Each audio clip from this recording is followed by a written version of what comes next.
La loyauté, sa véritable caractéristique. Alléluia. Amen. Comme je disais tout à l'heure, si je suis là, c'est parce que quelqu'un était loyal. Il a dit quelque chose, il a respecté cette chose-là. Alléluia. La chose de ce matin, alléluia, c'est que tu dois réussir, mais avec une dose d'excellence. Alléluia. J'ai dit que tu dois réussir, mais avec une dose d'excellence particulière. Alléluia. Quelqu'un était loyal pour ça.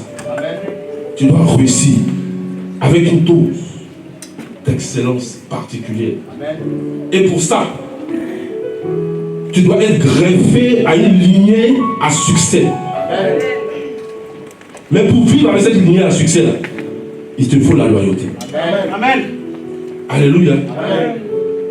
Il te faut la loyauté. Quelqu'un dit loyauté. C'est ça qu'on passe ce matin. Amen. On dit la loyauté. Alléluia. Amen. Il te faut la loyauté.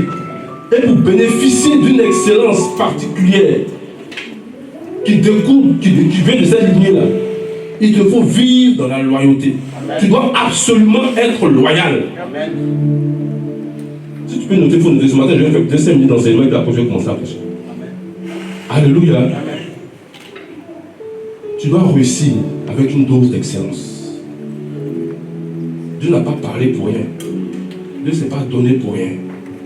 Alléluia. Amen. Tu dois être loyal. La loyauté, c'est le cordon qui t'attache. C'est le cordon qui vous attache à toutes les faveurs qui sont cachées dans cette lignée-là. C'est-à-dire la lignée à succès. Amen. Parce que si tu n'as pas la loyauté, tu ne peux pas découvrir ces faveurs-là. La loyauté, c'est le cordon qui vous attache à toutes les grâces attachées à cette lignée. Amen. Alléluia. Amen. Donc on dit loyauté, mais ce n'est pas quelque chose d'anodin. C'est quelque chose de très très important. Alléluia. Amen, amen. Amen. Pendant que je fais ça, je me suis dit qu'on ne peut pas bénéficier de certaines faveurs qui découlent d'une certaine loyauté de succès. C'est-à-dire la loyauté d'Abraham, la lignée d'Abraham, la lignée de Moïse, la lignée de Joseph, sans être loyal, sans posséder la loyauté, sans manifester, sans pratiquer la loyauté. Tu ne peux pas bénéficier de certaines faveurs. C'est impossible. Alléluia. La loyauté est quelque chose de très très très important. Peut-être qu'on en parle comme ça de façon anodine, sans faire attention à ça, sans marquer un temps d'arrêt dessus. Mais c'est très très important. Amen. Alléluia. Si on est là jusqu'aujourd'hui, c'est parce que Dieu lui-même a été loyal. Alléluia. Amen. La loyauté, d'abord, on parle de loyauté, mais la loyauté c'est une décision. Je sais pas si il faut noter. La loyauté c'est d'abord une décision. Amen. Amen. La loyauté c'est d'abord une décision. La loyauté n'est pas la conséquence d'une relation en bonne santé. Alléluia. Amen. La loyauté. Il y a combien de mots? Il y a combien de lettres là? Vous n'avez pas compté? 7. Combien? 7. Alléluia. Amen. Que Dieu te bénisse. 7. Alléluia. Donc on dit loyauté là. Tu vois la photo de Jésus après. On dit 7. Le chiffre de la perfection. Dieu a créé le monde en 6 jours. Quand il a vu que c'était parfait, et puis il s'est reposé. Alléluia. La loyauté comprend 7 chiffres. La loyauté, c'est une décision. Comme je dis, ta loyauté envers une lignée à succès ne dépend pas forcément des bonnes ou des mauvaises personnes qui sont dans la lignée. Mais la loyauté dépend de ta décision. Alléluia. Parce que dès le départ, tu as décidé d'être loyal. Donc tu dois rester loyal jusqu'au bout. Comme on dit à Lyon, jusqu'à la gare. Alléluia. Quelles que soient les circonstances, quels que soient les monts et vallées, quel que soit, même si tu traverses l'homme de la vallée de la mort, tu dois rester loyal parce que tu l'as décidé.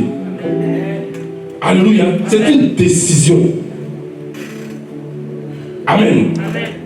Il y a des gens qui pensent que la loyauté c'est du donnant-donnant. Mais c'est vrai, ça peut être une bonne chose,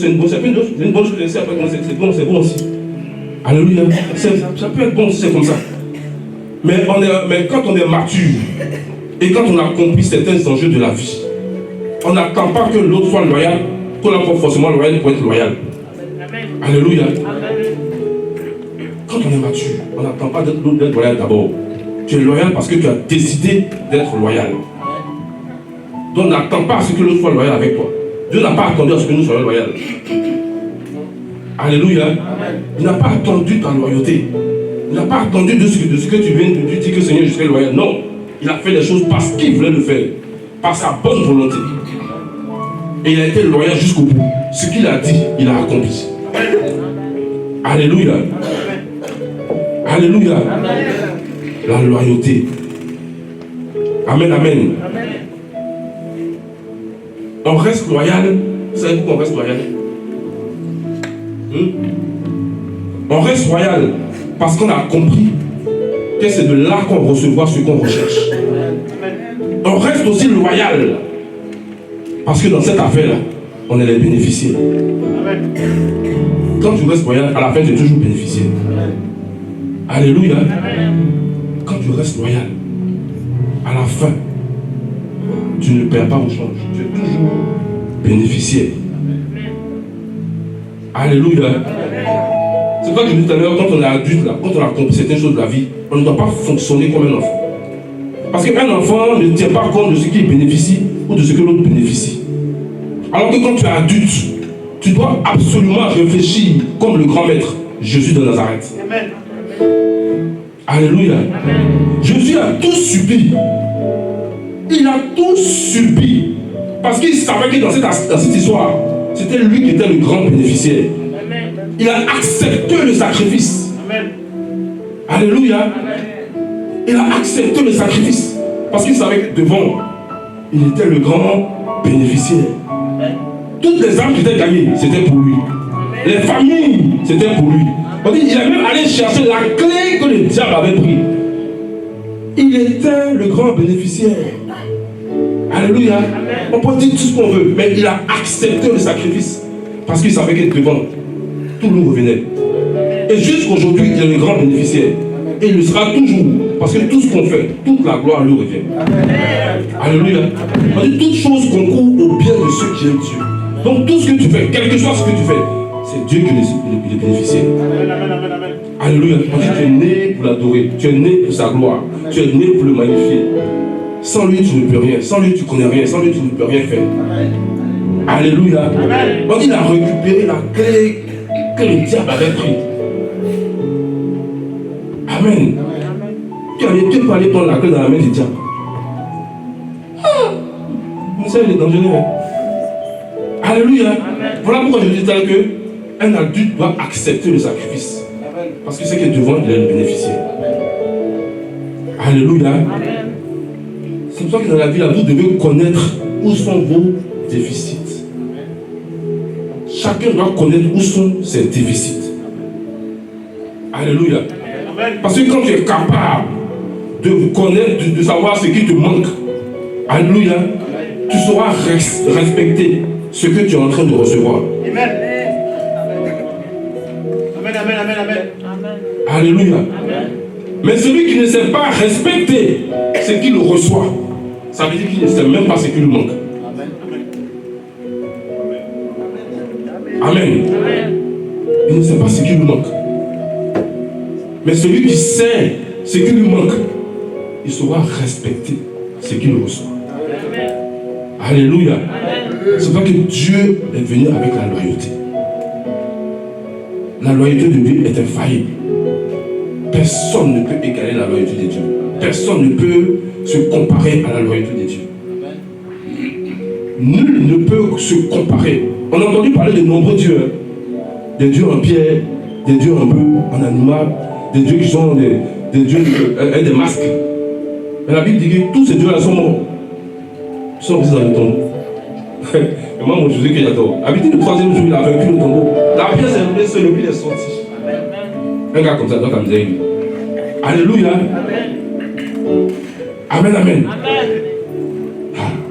Entre les Jean 3, 16, verset 16. La Bible dit, Dieu a tant aimé le monde qu'il a donné son Fils unique, la partie là qui m'intéresse. Alléluia. On dit il a tant aimé le monde à cause de Dieu. On dit Dieu a tant aimé le monde qu'il a donné son Fils unique, afin que quiconque croit ne périsse point, mais ait la vie éternelle. Alléluia. On dit il a donné son Fils unique. Qui de nous ici, parmi nous, qui a vu son frère, qui a vu son père, qui a vu sa mère, donner sa vie pour lui? Je n'ai pas encore vu ça.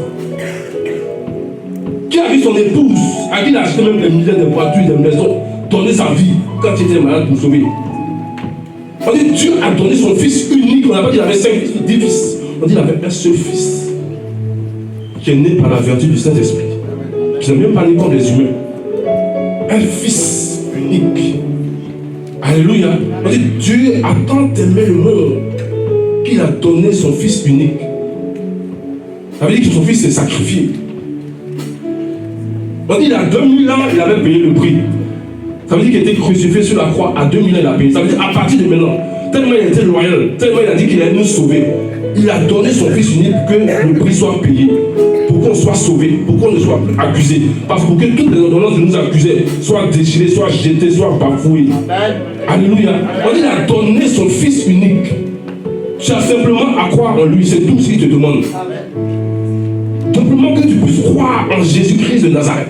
Simplement que tu puisses écouter sa volonté. Simplement que tu puisses faire sa volonté. Simplement que tu puisses marcher avec lui. On dit si ses mains ont été percées, c'est pas pour rien. C'est parce que tout ce qui tombe du ciel, ça passe par sa main avant que tu puisses le recevoir. Il faut recevoir la révélation. On l'a coulé sur la croix, c'est pas en l'air. Ses pieds ont été percés. C'est pour que lorsqu'il marche, tu puisses marcher dans ses pas. Alléluia. La croix a une grosse signification. Amen, amen. Il a donné son Fils unique afin que quiconque croit ne périsse point, mais ait la vie éternelle. Ça veut dire malgré nos iniquités, malgré nos transgressions, Dieu avait créé le monde bien. Il avait mis Adam et Ève. Ils mangeaient matin, midi, soir. Matin, midi, soir, ils partaient voir Adam. Adam, bonjour, ça va, tu vas bien, tu as mangé, comment ça va? Mais malgré cela, les gens n'ont pas reconnu Jésus. Les gens n'ont pas reçu Jésus. Les gens ne l'ont pas accepté. Les gens l'ont plutôt bafoué. Ils l'ont humilié. Ils l'ont insulté. Ils l'ont rabaissé plus bas que terre. La Bible dit il est mort à la croix. Et il est mort jusqu'à la mort à la croix. Ça veut dire qu'il est mort 2 fois. Pourquoi? Parce qu'à la mort à la croix, ça veut dire qu'il est mort comme un brigand. C'est la mort la plus humiliante d'un homme sur la terre. Et la Bible précise encore qu'il est mort à la croix. Ça veut dire qu'il a été mort crucifié en Israël. C'est la mort la plus décevante, la plus humiliante, la plus basse que quelqu'un puisse subir. Pourquoi? Parce qu'il a été loyal, parce qu'il a dit quelque chose, parce qu'il devait te sauver. Alléluia. Et il est mort alors qu'il était venu apporter la bonne nouvelle. Il était venu apporter la paix. Il était venu apporter la grâce. Il était venu apporter la guérison. On dit qu'il a fait des miracles. À son passage, beaucoup de choses se passaient. À son passage, il laissait la paix. À son passage, il laissait la grâce. Beaucoup de choses se sont passées à son passage.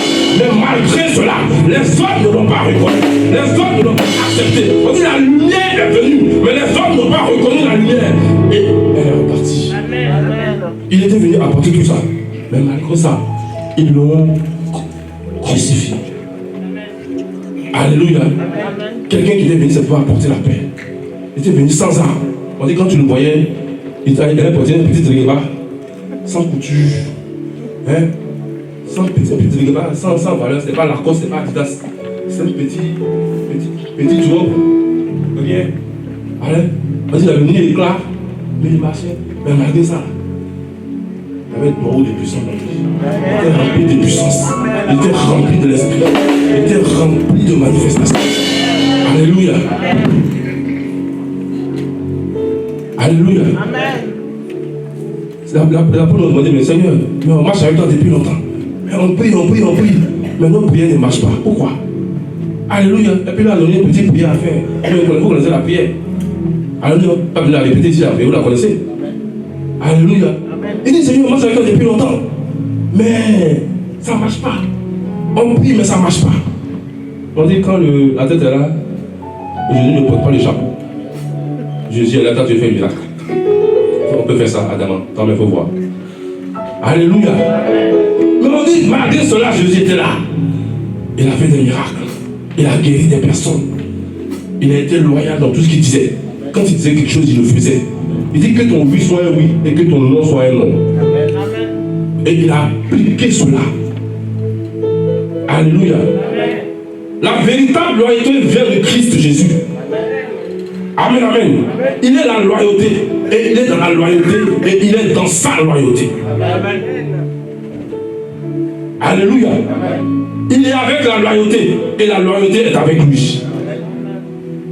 Quand on écrit le mot loyauté, tu vois la photo de Jésus à côté. Quand on dit loyauté, tu vois sa puissance à côté. Quand on dit loyauté, tu vois la manifestation de Christ à côté. Quand on dit loyauté, tu vois la personne de Christ à côté.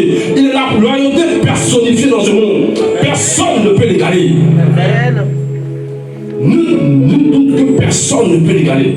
Personne n'a aussi été loyal que Jésus-Christ de Nazareth. Alléluia. Ce matin, il m'a dit, pourquoi tu veux parler de la loyauté? Depuis hier, 2 fois il m'a coupé alors que je comprenais le message. Il dit, mais pourquoi tu veux parler de la loyauté? Toi, même quand tu regardes là, tu ne sais pas que l'homme est loyal. Puis en même temps, ça m'a cassé.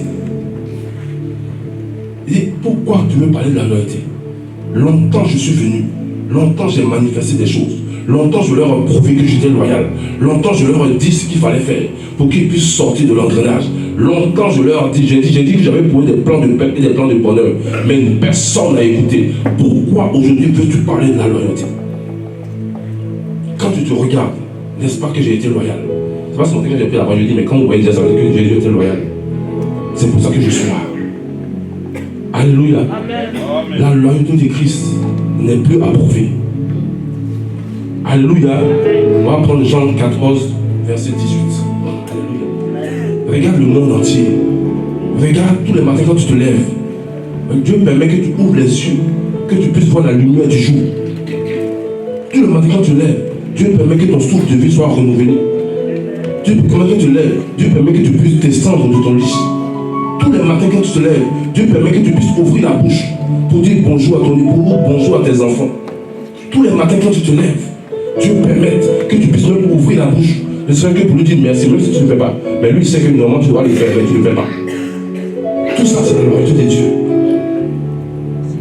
On peut prouver la loyauté à Dieu en faisant de simples petites choses. Je crois que toujours, même quand tu es marié, à chaque fois que tu te lèves le matin, les 7 premiers gestes, les 7 premiers pas, les 7 premiers mots, les 7 premiers mouvements, les 7 premières paroles que tu vas dire appartiennent à Dieu. Même avant même d'avoir fait un bisou à ton mari pour lui dire bonjour, je dois d'abord dire bonjour à Dieu. Alléluia. Même si tu es couché sur le même lit que ton épouse ou ton époux, les 7 premiers mouvements appartiennent à Dieu. C'est ainsi que tu prouves ta loyauté. Alléluia. Tu peux lire Jean 14, verset 18. C'est bon, je vais lire si vous voulez. Il dit, je ne vous laisserai pas orphelins, je viendrai à vous. Alléluia. Il dit, je ne vous laisserai pas orphelins, je viendrai à vous. C'est-à-dire qu'un gars qui des sorciers ont tué, et puis ça va plus dire revenir. Malgré qu'on l'a tué, il dit, ça va. Et puis il va revenir. Alléluia.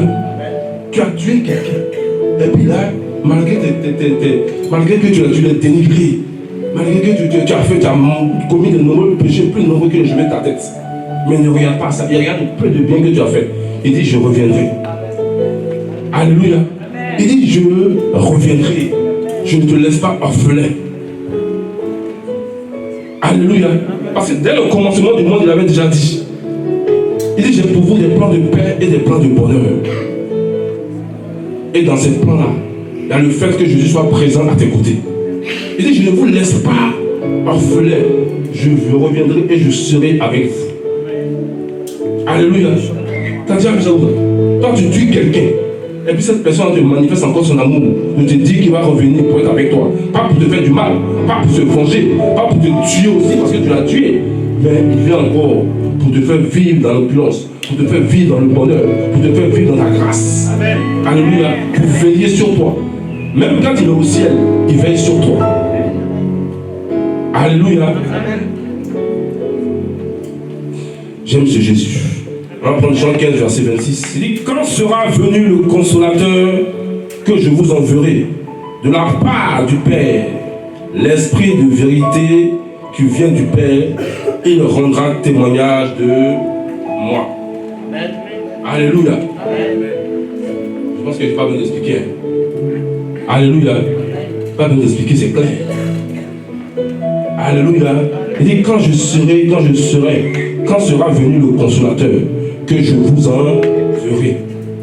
Pendant que tu pleures, il va t'amener quelqu'un pour te consoler. Il est parti, peut-être que tu pleures sa mort. Peut-être que tu pleures parce qu'il est parti. Mais il dit qu'il n'est pas parti, il t'amène un consolateur pour te consoler. Alléluia. Il t'amène un consolateur pour te consoler. Pourtant tu l'as tué. Amen. Amen. Excusez-moi, il a choqué de ce matin. Tu l'as tué. Oui. Alléluia. Amen. Tu l'as tué. Mais il dit qu'il t'amène un consolateur pour te consoler, pour être avec toi. Juste parce qu'il revienne encore. Parce qu'il reviendra. Mais tu ne sais pas quand c'est qu'il reviendra. Il dit il viendra comme un voleur. Donc il va bien se voir, mais tu vas pas bien. Il dit il ne sait pas. Tu dis mais quand il ne sait pas. Parce qu'il veut faire comme Jésus, il apparaît comme un voleur, il disparaît comme un voleur. Alléluia. Amen. Comme ça, les combien on va savoir quand tu es arrivé, tu t'attends à l'aéroport. Alléluia. Amen. Il dit soyez mes imitateurs. Jésus a été loyal du début jusqu'à la fin. Quand je disais quoi? Je disais que la loyauté est une décision. Il a décidé d'être loyal avec nous. Quel que soit ce qu'on fait, quelles que soient les iniquités, quelles que soient les transgressions, quels que soient nos péchés, quelle que soit notre déloyauté, il dit soyez mes imitateurs. Ça veut dire qu'il faut qu'on fasse comme lui. C'est pas la Bible dit il dit tendons, il dit malgré nos péchés là, tendons vers la perfection. Dieu sait qu'on est pécheur. Dieu sait qu'on est le péché. Dieu sait qu'on va toujours pécher. Chaque jour, Dieu sait qu'on va pécher. Mais il dit tendez vers la perfection. Il sait que le péché là, on ne peut pas échapper à ça. Quelle que soit ta nature, tu es humain, tu es femme, tu es homme, tu es enfant, tu es pécheur. Dieu sait que tu vas continuer à pécher. Mais malgré ça, il te prend la main. Il te dit tends vers la perfection. Parce qu'il veut t'essayer que tu puisses réduire. Parce que je ne peux pas dire que tu ne pêcheras pas. Ce n'est pas possible. Personne sur la terre peut me dire qu'il ne pêche pas. Même le plus grand pasteur de la terre. Alléluia. Avant d'être pasteur, comme je dis toujours aux gens, avant d'être prophète, avant d'être pasteur, avant d'être docteur, avant d'être apôtre, avant tout, c'est d'abord un être humain. Alléluia. Donc le pasteur, le prophète, l'apôtre a ses défauts. Elle est pécheur. Alléluia. Mais Dieu t'a appelé en tant que pasteur, Dieu t'a appelé en tant que disciple, parce qu'il a vu quelque chose en toi qui peut te permettre de t'améliorer, peut te permettre de changer ce côté obscur. Ça veut dire tendez vers la perfection. Soyez mes imitateurs. Il dit qu'il faut l'imiter. Imiter, ça ne veut pas dire que tu seras comme lui. Même. Tu peux imiter un dessinateur, tu peux imiter Picasso, mais tu ne feras pas le même tableau que lui. Alléluia. Tu peux imiter Diane Solo, tu peux imiter Louis François, mais tu ne vas pas danser comme lui. Tu peux imiter Papa Yomba, mais tu ne seras pas comme lui. C'est dans la Bible dit que toute personne qui naît, même deux jumeaux qui naissent, quelle que soit la ressemblance, même si ce sont comme deux gouttes d'eau, ils n'auront pas la même empreinte. Tu vois ça nulle part sur la terre. Ça, c'est aussi les merveilles de Dieu. Alléluia. Mais malgré tout ça, on est pécheurs. Et il dit, soyez mes imitateurs. Mais il veut qu'on fasse comme lui. Pourquoi? Parce qu'il veut qu'on réduise la dose de péché. Quand je dis que tu dois réussir avec une dose d'excellence. Mais pour réussir avec la dose d'excellence, tu dois réduire aussi la dose des péchés. Amen, amen. Alléluia. Amen. On est tous pécheurs, moi-même qui ne suis pas pécheur. On commence, on a la même chose. Chacun a sa dose de péché. Mais on essaie de sortir de là. Alléluia. Pour marcher dans le droit chemin. Pour faire comme Jésus. Pour imiter Jésus. Pour être loyal comme Jésus. À partir de quand tu sors, je veux que tu prennes une décision. Si juste aujourd'hui tu as su que tu n'as pas été loyal avec Jésus, avec Christ. Toi là, je disais quoi? Je disais que la loyauté est une décision. Prends une décision et dis à Jésus que tu veux être loyal avec lui. Mais ce que tu dis, tu dois le faire jusqu'au bout. Même si on vient bien te gifle. Même si on te marche sur les pieds. Même si on vient te sur la maman. Tu as dit quelque chose à Christ. Tu dois respecter cela. Donc si c'est que tu ne peux pas le faire, ce n'est pas la peine de prendre la Bible. Alléluia. La Bible dit que Dieu dit quoi? Il dit accusez-moi de ma propre parole. Ça veut dire que il dit chargez-moi de ma propre parole. Ça veut dire quand tu pries là, tu dis Seigneur, tu as dit ci, tu as dit cela. Dans tel passage, tu as dit cela. Et parce que tu lui rappelles ce qu'il a dit, il ne peut jamais déroger à sa parole. Seigneur, tu as dit dans le livre de Psaume 23, soir à partir de 20h, que tu es mon berger et que je ne manquerai de rien. Seigneur, aujourd'hui on est mardi, je sors. Je ne manquerai de rien, je m'en vais. C'est toi qui as dit ça. Moi, c'est ce que je veux dire le matin. Amen. Du lundi au dimanche, c'est ce que je dis. Seigneur, tu as dit que tu es mon berger. On est lundi, je m'en vais. Je ne veux manquer de rien. Je m'en vais. Il a dit que le bonheur et la grâce t'accompagnent tous les jours de ta vie. Ça veut dire du lundi au dimanche, du 1er au 31, du 1er janvier au 31 décembre. Le bonheur et la grâce doivent t'accompagner. Parce que Christ l'a dit. Donc tu dois ordonner à faire et je ne sais pas pourquoi certains êtes pauvres. Pourquoi dire qu'il ne marche pas les pauvres? Il y a des toujours répété ça. Dieu m'a dit que c'est riche, ça a commencé. En 2022, c'est riche. En 2023, c'est un milliardaire. En 2024, c'est un milliardaire. Ça a commencé. Donc si tu es pauvre, il faut me dire bonjour. Parce que si tu me dis bonjour, Dieu est dans ma main. Oui, je dis qu'il ne marche pas les pauvres, excusez-moi. Voilà. Parce que la pauvreté, c'est une maladie. Oui, comment j'ai fait? Tu es pauvre, tu manges un pauvre, tu t'apportes quoi? Je suis désolé. Alléluia. Il faut marcher avec les riches, même si ça marche en tapette. Essaie d'aller taper devant les ministères. Marche avec le ministre. Essaie de rencontrer le maire. Essaie de rencontrer le député. Marche avec les gens qui ont l'argent. Marche avec les gens qui ont des entreprises, qui ont des belles voitures. Hein? Tu as un vélo, tu marches avec un Twingo. C'est la même chose. Alléluia. C'est pas que j'ai marché mon fils parce que c'est un diamantaire. Moi, c'est quelqu'un qui a des diamants, qui a des bijoux en or, qui s'habille plus. T'as dit à ses frères, c'est bon. Ça prend longtemps. Quand ces gens se disaient, va manger au Jules Verne, au deuxième étage de la Tour Eiffel là. Un soir, par exemple, il y a un restaurant appelé le Jules Verne. Pour manger là-bas, pour passer Paul. Sur la Tour Eiffel, il y a deux étages, on appelle la Jules Verne, manger là-bas un jour. C'était cher, mais au moment où tu vois ta vie là, tu manges là-bas. Alléluia, j'ai mangé au Phuket. Je suis allé sur le noir en ma droite. C'est quoi, monsieur? C'est quoi, non, c'est moi, juste pas. Alléluia, c'est important. C'est Dieu qui veut dire ça. Dieu a dit qu'il y a des plans de paix, des plans de bonheur. Pourquoi tu as peur? Il faut rentrer là où ils ne sont pas rentrés. Moi, je rentre partout. Alléluia. Il ne faut pas manger. Enfin, si tu demandes les maquis, il y a beaucoup de maquis à Abidjan. Tu savais 6000 km pour venir manger maquis en France. C'est quelque chose. Il faut changer un peu. Hein? Non, Dieu est un Dieu qui est beau. Il est loyal. Il y a des plans de bonheur, des plans de paix. L'or et l'argent lui appartiennent. Tu marches vite. La fin du mois est dure. Le mois c'est dur. Je veux dire, vraiment, il n'y a même pas 5 ans de payer pour finir la fin du mois. Pourquoi? Pas faire le mois, il donne crédit, il donne 20% d'intérêt.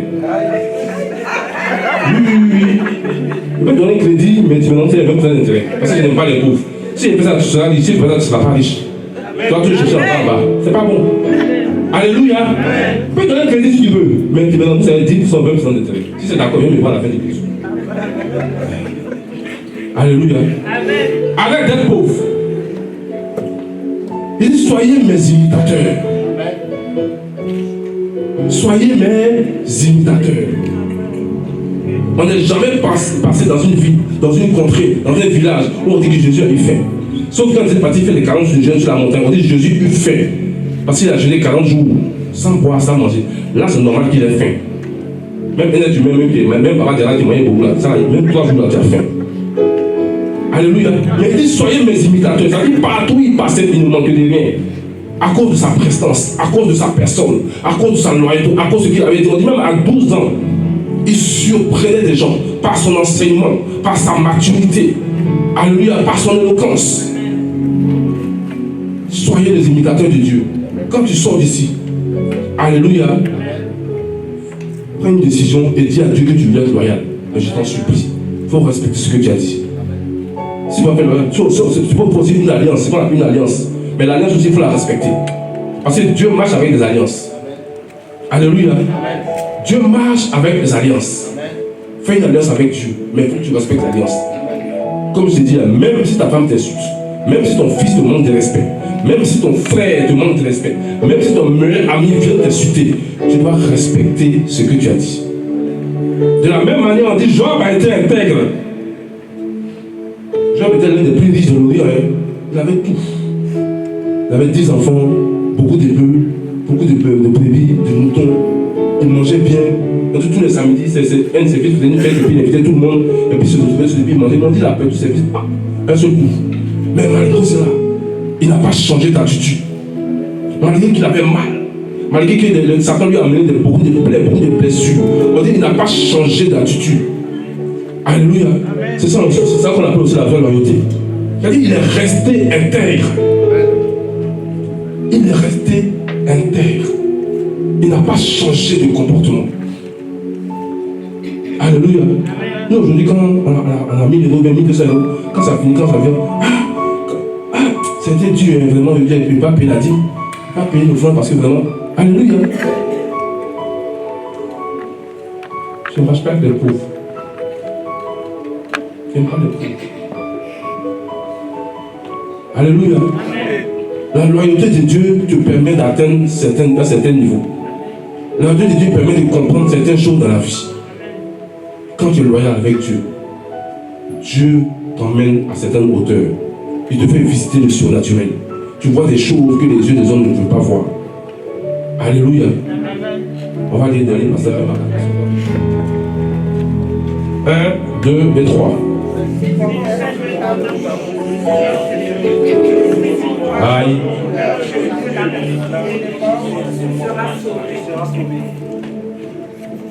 Je n'ai pas entendu. Ah, ça t'a entendu? Je n'ai pas entendu. Personne n'a pas entendu? Alléluia. Il faut lire à haute voix, pardon. Ou bien tu as peur de dire ce qu'on dit dans la Bible. Il faut lire fort, il faut lire fort.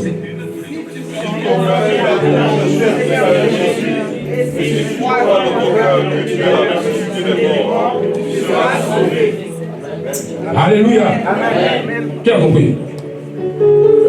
Si tu confesses de ta bouche, on n'a pas d'écrit, il faut confesser de ta bouche. Si tu confesses de ta bouche le Seigneur Jésus, et si tu crois dans ton cœur que Dieu l'a ressuscité des morts, tu seras sauvé. Qui croit en ça? Alléluia. Peut-être que tout le monde ne croit pas en ça. Donc il faut confesser de la foi de Jésus, je confesse que tu es le Seigneur Jésus. Et je crois que Dieu t'a ressuscité des morts. Ça, tu dois le confesser. Tous les jours, tu dois le confesser de ta bouche. C'est aussi une manière de prouver ta loyauté au Seigneur. Alléluia. Alléluia. On va se lever, on va prier. Je vais m'arrêter là. Si on doit présenter le bébé, demande que Dieu vous bénisse. Soyez loyal à Dieu. Prenez une décision d'être loyal à Dieu. Alléluia.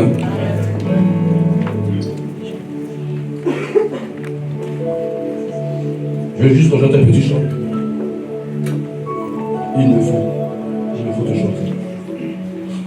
Il me faut te chanter un chant plein d'allégresse. Toi tu m'as délivré de mes malheurs. Seigneur mon Dieu, merci à toi. Il me faut te chanter un chant plein d'allégresse. À toi tu m'as délivré de mes malheurs. Seigneur mon Dieu, merci à toi. Il me faut te chanter.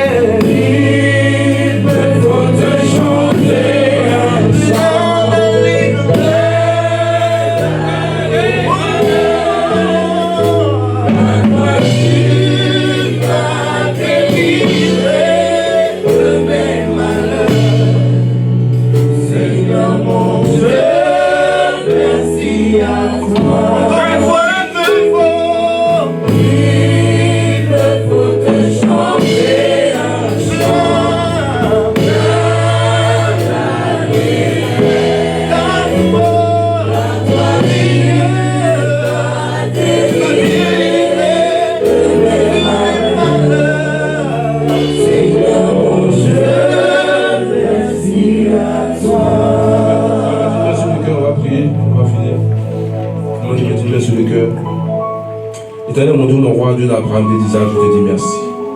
Merci parce que tu es Dieu. Merci parce que tu es Seigneur. Merci parce que tu es l'alpha, tu es l'oméga. Merci parce que c'est toi qui es l'ancien des jours. Tu es le commencement et la fin. Tu as commencé ce culte avec nous et tu le finis encore avec nous. Merci de ce que, Père, tu m'as révélé encore, Père, les secrets de la loyauté. Tu m'as révélé, éternel mon Dieu, mon roi, les éléments de la loyauté. Tu m'as dit comment pratiquer, tu m'as enseigné. Et Père, je pense qu'ici, tout le monde a entendu. Père, que celui qui a entendu, que tu puisses lui bénir. Que nous ne soyons pas des chrétiens oublieux, mais que nous puissions mettre en pratique, Père éternel, Père, ce que tu nous as mis à cœur. Et qu'à partir d'aujourd'hui, nous soyons loyaux, comme tu l'as été avec nous depuis le commencement. La Bible enseigne que tu n'as pas changé. Tu es le même, hier, aujourd'hui et éternellement. Ta loyauté se manifeste chaque jour dans nos vies. Père, donne-moi d'être loyal. Donne à chacun de nous d'être loyal avec toi. À partir d'aujourd'hui, lorsque nous sortirons d'ici, éternel mon Dieu, mon roi, que nos pas soient loyales, que nos paroles soient loyales, que nos regards soient loyaux, que nos pensées soient loyales. Père, merci parce que tu es Dieu. Que la gloire te revienne à toi et à toi seul. Dans le nom suprême, dans le nom précieux, dans le nom inégalable, dans le nom élevé de ton Fils Jésus. Amen.